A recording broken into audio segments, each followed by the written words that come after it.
En este tutorial vamos a aprender a hacer un análisis de regresión múltiple usando la opción de análisis de datos de Excel. En una regresión múltiple tenemos un conjunto de datos Y que dependen de dos variables x1 y x2.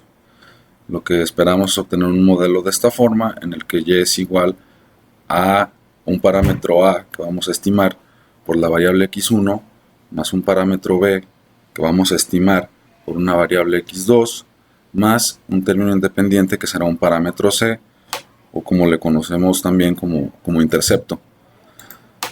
Vamos a estimar la A por medio de nuestros cálculos, nuestro análisis de mínimos cuadrados ordinarios.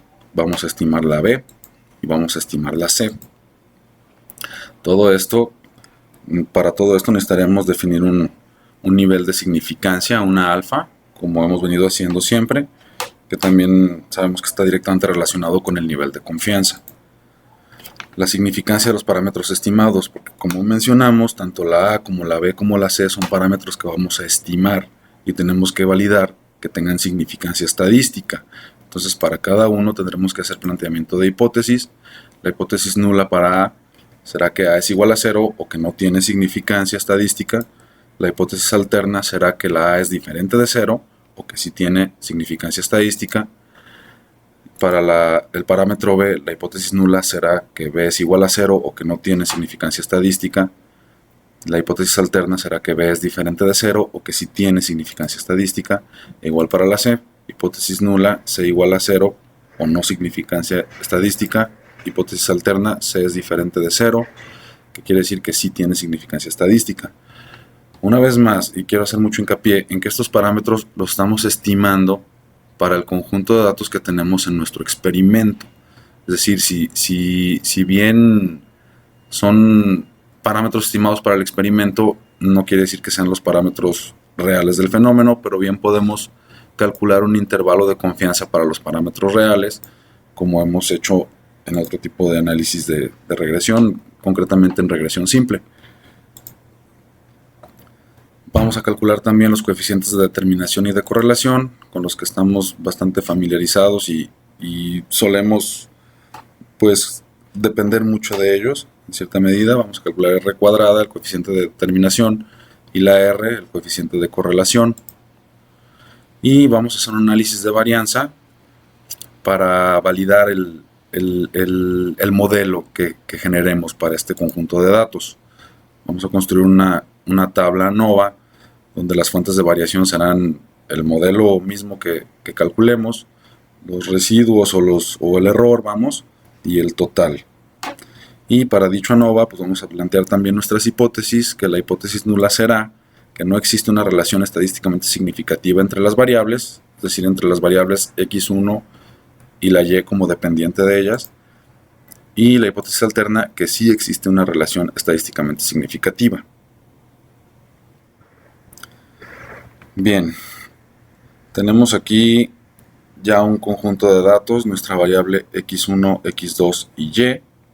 En este caso es un problema aplicado, en el que yo estoy suponiendo que la cantidad de maíz producida en cierta región depende de la cantidad de fertilizante utilizada y de la cantidad de insecticida que se usa también en la siembra.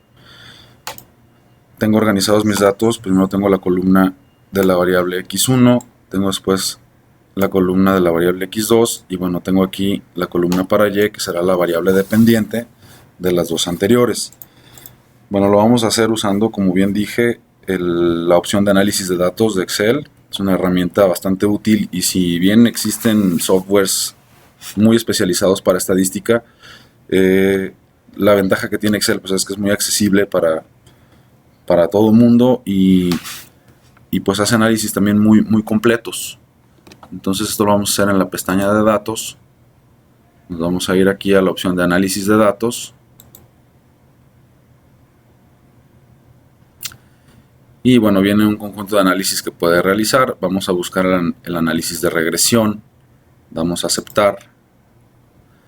Tengo que dar aquí el rango Y de la variable Y, que en este caso son las toneladas de maíz. Y luego tengo que dar entrada al rango X. Aquí voy a tomar ambas columnas. Bueno, podría, si hubiera tomado yo los rótulos, es decir, los títulos, tendría que haberlo indicado aquí. Yo prefiero no hacerlo. Y bueno, aquí forzaría que el modelo tuviera el término independiente como 0, prefiero no hacerlo.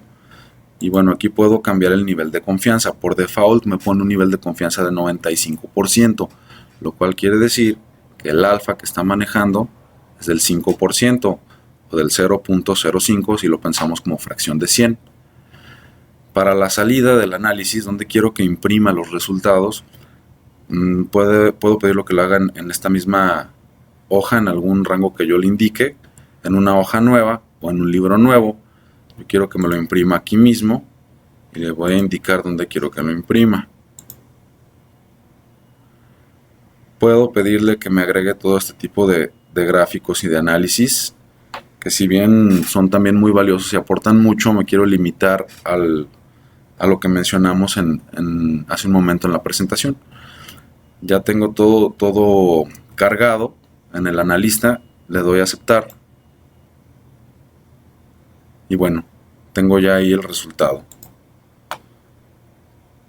Me arroja aquí un conjunto de estadísticas donde me da el valor del coeficiente de correlación, es decir, de la R. Me da aquí el valor del coeficiente de determinación R cuadrada. Hace un ajuste para R cuadrada con base en los grados de libertad de las variables. Y bueno, si bien puede calcularse también, todo esto puede calcularse a mano, pero bueno, aquí el analista lo hace de manera automática. Bueno, como vemos aquí, tanto la R cuadrada como la R pues, son muy cercanos a 1, lo cual es muy bueno. El ajuste es muy bueno. Viene después aquí el análisis de varianza, donde viene la fuente de variación, que es la regresión o el modelo, los residuos o el error, el total, grados de libertad para cada uno, suma de cuadrados para cada uno, el cuadrado medio o la varianza para cada fuente de variación, el valor de f. Y ojo, si aquí dice que es un valor crítico de f, este sí es un detalle que no sé por qué lo ponga así Excel, porque más bien este es el valor p, que en este caso, como podemos ver, es del orden de 10 a la menos 8. Entonces es mucho menor que el alfa que fijamos, por lo tanto, pues sí hay significancia estadística para nuestro modelo de regresión. Aquí hace un análisis de la significancia para cada uno de los parámetros que calculamos, el A, el B y el C. Tengo aquí la intercepción, que es el término independiente. Este es el coeficiente de la variable x1. Este será el coeficiente de la variable x2. Aquí están los valores para cada uno de ellos. Y bueno, calcula el error típico para cada uno. El estadístico t, que si bien recuerdan, este análisis de significancia se hace por medio de una prueba t. Y me arroja el valor p para cada uno de ellos. Como vemos en el caso de la intercepción, el valor de p, la probabilidad de que sucediera por mero azar, también es del orden de 10 a la menos 7, por lo cual tiene significancia estadística. Para el coeficiente de la variable x1, también estamos, si estamos cerca del alfa, pero estamos por debajo del alfa que fijamos, de 0.05, pues también tiene significancia estadística. Y en el caso del coeficiente de la variable x2 también.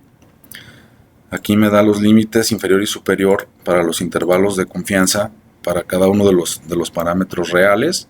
Y también, bueno, un detalle aquí, esto lo duplica. Entonces, estrictamente podríamos ignorar estas dos columnas. Como les digo, estos son los coeficientes o los valores de los parámetros que estamos estimando. Entonces, finalmente, la ecuación quedaría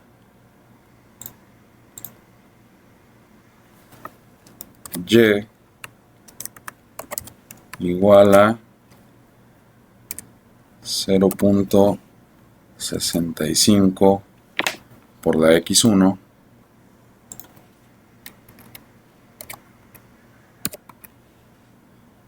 más 1.1098 por la X2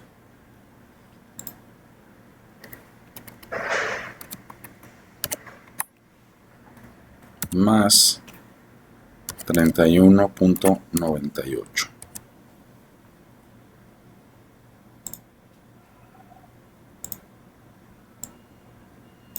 Vamos a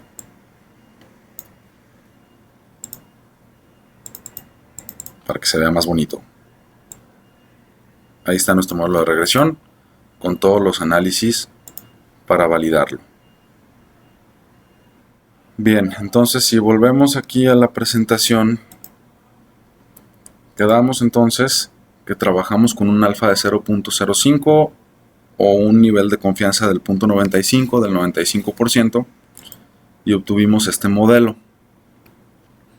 Para las pruebas de hipótesis, como quedamos que para cada uno de los parámetros el valor de P fue muchísimo menor que el alfa que fijamos, entonces para el parámetro A rechazamos la hipótesis nula, aceptamos la hipótesis alterna, lo que quiere decir que el parámetro A sí es estadísticamente significativo para nuestro modelo. En el caso de B rechazamos la hipótesis nula, aceptamos la hipótesis alterna, lo cual quiere decir que también tiene significancia estadística. Y para el parámetro C rechazamos la hipótesis nula, aceptamos la hipótesis alterna, que quiere decir que también tiene una significancia estadística. Los intervalos de confianza, quedamos que también venían en la tabla que genera el analista de datos. Y para el parámetro A real del fenómeno, porque recordemos que estos son estimados para nuestros datos, el parámetro A estará con una seguridad del 95%, una confianza del 95%, entre 0.058 y 1.241. El parámetro B estará entre 0.477 y 1.742. Y el parámetro C estará entre 28.122 y 35.839. En el caso de la R cuadrada obtuvimos un valor de 0.9916, ajustado para grados de libertad de 0.9892, que es muy bueno, lo cual quiere decir que alrededor del 99% de la variación en la variable Y, que fue cantidad de maíz, pues está explicada por la variación de las variables independientes X1 y X2. La R me da un valor de 0.9958, lo cual quiere decir también que es un muy buen ajuste en el modelo. Y para efecto de la ANOVA también obtuvimos un valor de P mucho menor al alfa, por lo cual rechazamos la hipótesis nula, aceptamos la hipótesis alterna y concluimos que sí existe una relación estadísticamente significativa entre las variables X1, X2, que fueron fertilizante e insecticida, con las toneladas de maíz que se producen. Entonces, pues concluimos que aparentemente tenemos un muy buen modelo.